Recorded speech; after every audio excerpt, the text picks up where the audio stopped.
लालची बुढ़िया किसी गांव में एक सास और बहू रहती थी। सास बहुत दुष्ट थी और अपने बहू को बहुत सताती थी। बहू बेचारी सीधी साधी सास के अत्याचारों को सहती रहती थी। एक दिन तीज का त्योहार था। बहू अपने पति की लंबी उम्र के लिए व्रत थी। मोहल्ले की सभी औरतें अच्छे अच्छे पकवान बना रही थी।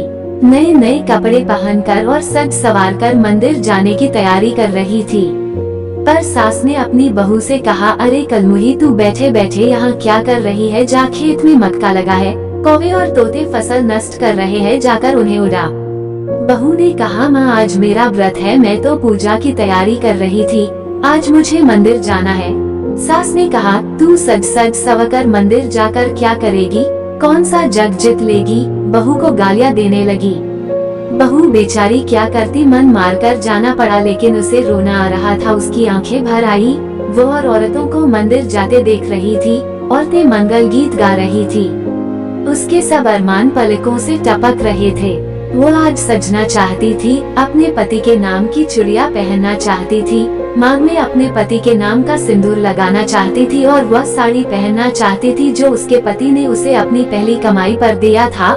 आज उसके लिए मंगल कामना ईश्वर के चरणों में जाकर करना चाहती थी। वो अंदर ही अंदर रो रही थी और खेत की तरफ जा रही थी। खेत पर पहुंचकर को कागा को यहाँ ना आ, मेरा ना खा, कहीं और जा जा कहती जा रही थी।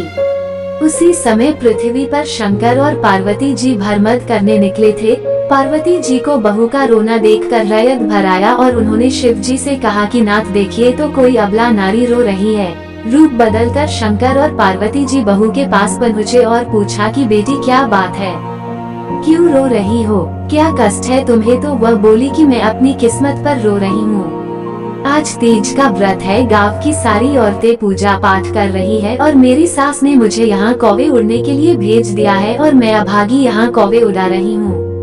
भोले बाबा को बहू पर दया आ गई। उन्होंने बहू को ढेर सारे गहने और चंडी और सोने के सिक्के देकर कर कहा कि तुम घर जाओ और अपनी पूजा करो, मैं तुम्हारे खेत की देखभाल करूँगा। जब बहू घर पहुँची तो बहू के पास इतना धन देखकर आश्चर्यचकित रह गई।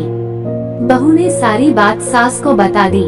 सास बहू से अच्छे से बोली, अच्छा तू जाकर पूजा कर ले और अगले साल मैं जाऊंगी खेत की रखवाली करने जाऊंगी। अगले साल जब तीज आई, बुढ़िया तैयार होकर खेत पर पहुंच गई और खूब तेज तेज रोने लगी। ठीक उसी समय शंकर और पार्वती उधर से गुजर रहे थे और उन्होंने पूछा कि क्या बात है? तो उस बुढ़िया ने बताया कि मेरी बहू मुझे बहुत परेशान करती है और उसने मुझे खेत की रखवाली के लिए भेज दिया, जबकि आज मेरा व्रत है। भगवान शंकर उस बुढ़िया को समझ गए और उन्होंने कहा तुम घर जाओ। तो बुढ़िया ने कहा कि आपने मुझे कुछ दिया नहीं। तो भोले बाबा ने कहा कि घर जाओ, तुम्हें मिल जाएगा। जब वो घर पहुंची तो उसके पूरे शरीर में छाले पड़ गए। बुढ़िया बहू को गालियां देने लगी।